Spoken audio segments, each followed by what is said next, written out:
हाय, आपके साथ मैं हूँ Surabhi Sharma. India TV YouTube channel subscribe करिए, बेल आइकन दबाएं।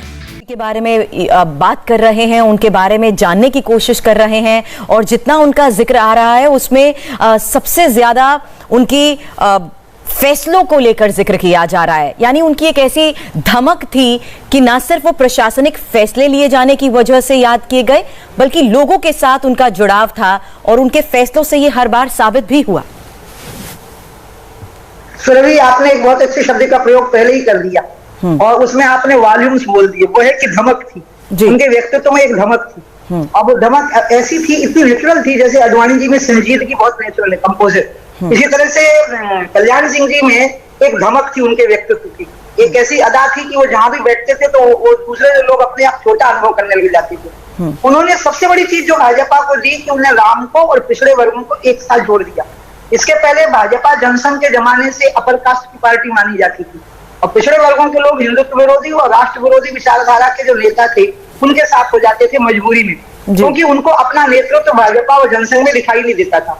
जैसे ही कल्याण सिंह जी उत्तर प्रदेश के मुख्यमंत्री बने तो सारे देश के पिछड़े वर्गों का झुकाव और जुड़ाव जो है वो भारतीय जनता पार्टी की तरफ से हो गया, जिसको अंत में मोदी जी ने उसको बहुत परवान चढ़ाया। और आज मोदी जी एक अति पिछड़ी जाति के एक ऐसे प्रधानमंत्री, एक ऐसे नेता हैं जो सर्वजन समाज में भी स्वीकृत हो गए हैं। दूसरी चीज कल्याण सिंह जी की विशेषता थी, वो बहुत अच्छे प्रशासक थे, उनके प्रशासन की धाक थी। और तीसरी सबसे बड़ी विशेषता थी कि हर फैसले की जिम्मेवारी को खुद लेते थे। उन्होंने कहा ना कि मैं कार सेवकों को गोली नहीं चलाने का जो आदेश मैंने दिया उसके लिए किसी अधिकारी को जिम्मेवार नहीं मानता हूँ, बल्कि मैं खुद को ही जिम्मेवार मानता हूँ। मुझे जो सजा दी जाए मैं उसको स्वीकार करने के लिए तैयार हूँ, क्योंकि वो राम भक्त कार सेवक थे, वो कोई आतंकवादी नहीं थे जो उनको गोली चलाने का आदेश देता। ये बातें कोई दबंग और साहसी नेता कह सकता है।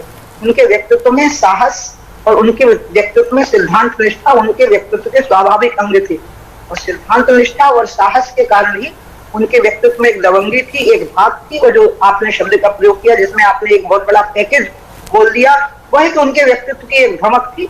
वो किसी को छोटा नहीं करते थे, लेकिन उनके साथ बैठा हुआ हर व्यक्ति अपने आप उनको बड़ा महसूस करने लग जाता था। मैं कल्याण सिंह जी को 11 साल की जब थी तब से जानती थी, और आखिरी में हम दोनों इकट्ठे हुए 18 मार्च को अवंतीबाई बलिदान दिवस पे, और हमने तय किया था कि हम गंगा के किनारे इकट्ठे होंगे, 1 लाख लोगों को हम इकट्ठे करेंगे।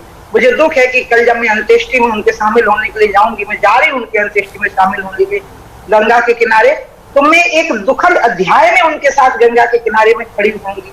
ये मुझे हमेशा दुख रहेगा, और इसलिए मैं बड़े दुखी मन से कह रही हूँ कि वो उन्होंने अपनी बात पूरी की कि हम दोनों गंगा के किनारे होंगे और वहां लाखों लोग होंगे। और मुझे विश्वास है कि मेरे बड़े भाई साहब ऊपर से सब देखेंगे, और जैसा कि माननीय प्रधानमंत्री ने कहा कि प्रभु श्री राम के चरणों में उनको जगह मिले। मेरा सवाल हुआ जी ये जानने का है कि राम के प्रति उनकी निष्ठा कैसी थी, क्योंकि 6 दिसंबर का वो वक्त जब कल्याण सिंह यूपी के सीएम थे और सरेआम विवादित बाबरी मस्जिद के विध्वंस के लिए उन्होंने जिम्मेदारी भी मानी। लेकिन आपसे मैं ये जानना चाहती हूँ कि भगवान श्री राम के लिए निष्ठा कितनी बड़ी थी उनकी?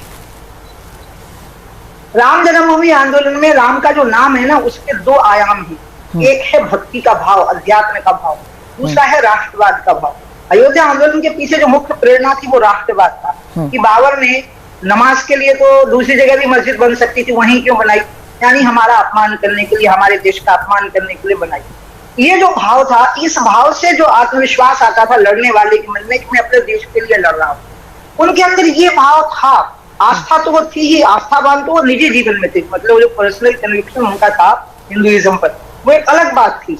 लेकिन अयोध्या आंदोलन के प्रति जो उनकी आस्था थी, एक चीफ मिनिस्टर के नाते लोग कोशिश करते हैं, अरे सरपंच का पद छोड़ने को तैयार नहीं होते। उन्होंने चीफ मिनिस्टर की कुर्सी से इस्तीफा दे दिया, उन्होंने कार सेवकों पर गोली चलाने का आदेश देने से इनकार कर दिया, वो चीफ मिनिस्टर का पद छोड़ के तुरंत गिरफ्तार कर लिए गए, उन्हें अपनी गिरफ्तारी दे दी।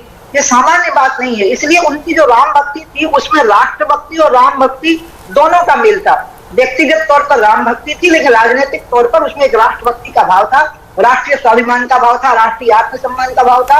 और इसी स्वाभिमान और इस आत्मसम्मान के कारण उनको 2 बार भाजपा से निकाल दिया गया, लेकिन वो अपने स्वाभिमान पे समझौता करने को तैयार नहीं। और अब यही हम जान पाए कि उन्होंने इसी वजह से अपने पॉलिटिकल करियर को दांव पर लगा दिया। आप राष्ट्रभक्ति की बात कर रही हैं, राम भक्ति की बात कर रही हैं, तो पॉलिटिकल करियर को उन्होंने दांव पर लगा दिया और ये साबित कर दिया कि उनकी राम भक्ति कितनी बड़ी है। कोई पॉलिटिकल करियर किसी का दांव पर नहीं लगता। कई लोग 20-20 साल पद पे बैठे रहते हैं और इतिहास के पन्नों में मरी हुई मक्खियों की तरह दिखाई देती हैं, जैसे चिपकी होती हैं किताबों में।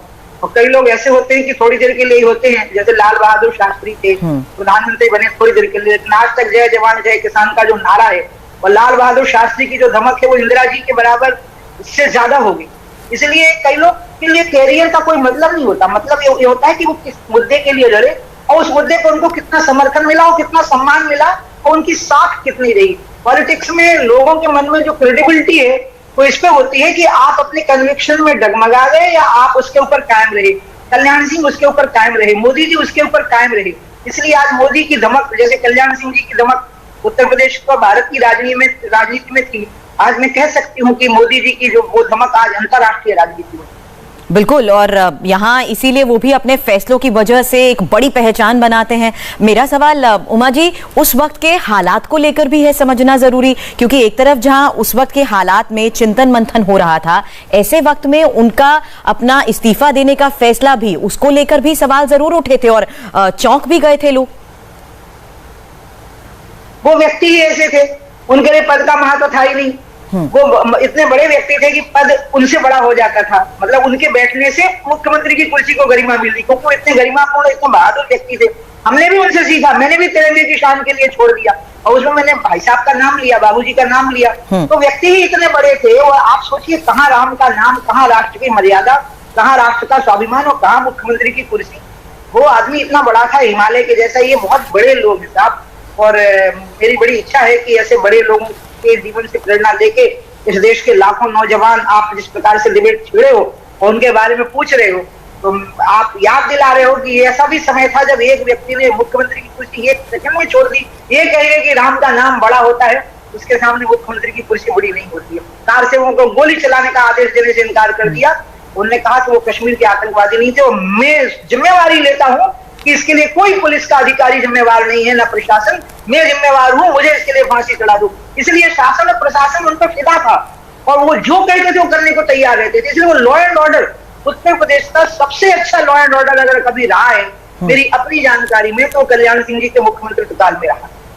और अभी थोड़ी देर पहले जिस तरीके से हम शिव प्रताप शुक्ला जी से भी बात कर रहे थे, वो भी यही कह रहे थे कि भले ही बाद में वो राजस्थान के गवर्नर बन गए, लेकिन उत्तर प्रदेश को लेकर, उत्तर प्रदेश की राजनीति में सक्रिय ना होने के बावजूद भी वो एक एक चीज से हमेशा वाकिफ रहे हैं।